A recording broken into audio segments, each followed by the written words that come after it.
This personal story is based on my own experiences.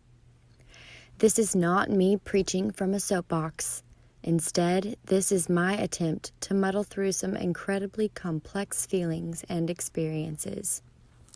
Perhaps along the way, I'll be able to offer a relatable moment to anyone who may share my experiences.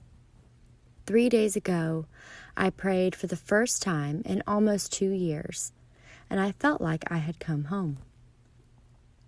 The thing is, I had always found peace in my prayers, and then a few years ago, something happened.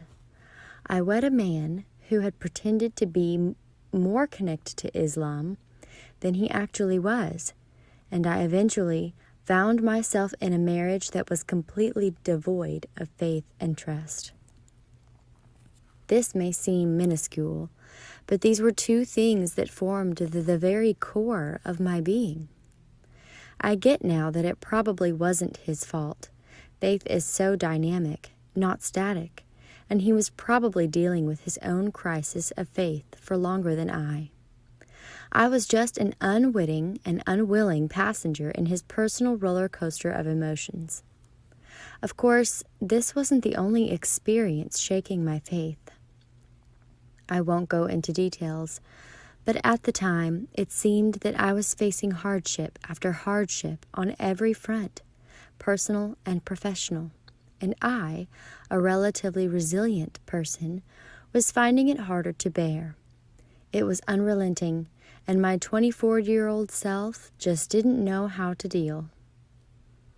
Things progressed, and while I won't go into the details, something eventually snapped within me. I stopped praying.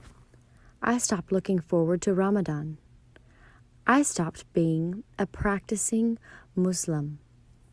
I gave up on my faith. I got angrier at the state of my affairs. I became more confused, and as a result, my frustration with my situation grew exponentially.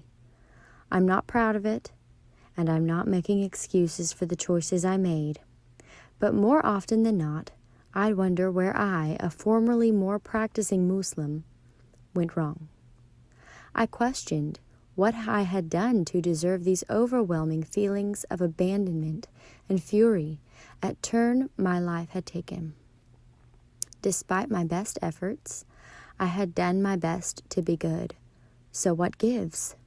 Like I said, I'm not proud of my thinking, but that was the reality of my mental space at the time. I had always defined myself as a Muslim.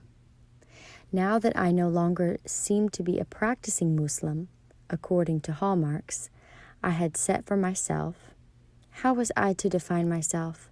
Who was I? It was a weird feeling not praying.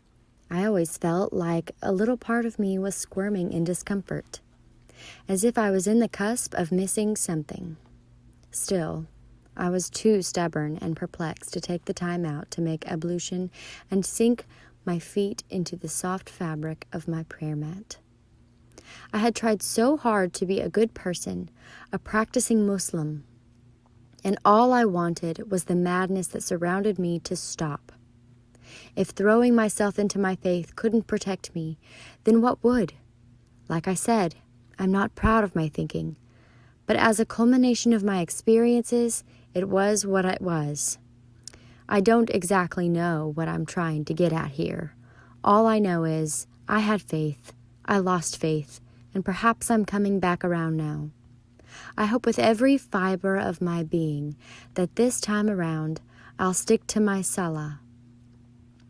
But who knows? It seems that faith is dynamic, no matter how static and steady we want it to be. We are imperfect beings, created as such by the Almighty, and so maybe it's okay that our faith wavers sometimes. Perhaps we need to stop shaming that and trust that our Creator has assured us that everything happens for a reason. Perhaps we need to maintain faith that He will bring us back to Him eventually. All I know for sure is 3 days ago, I prayed for the first time in almost 2 years. And although I thought I would feel minimal connection, I felt like I was coming home to the warm embrace of someone special. And so, I'm filled with hope for the rest of my Ramadan and the rest of my existence. Maybe that's all any of us can do.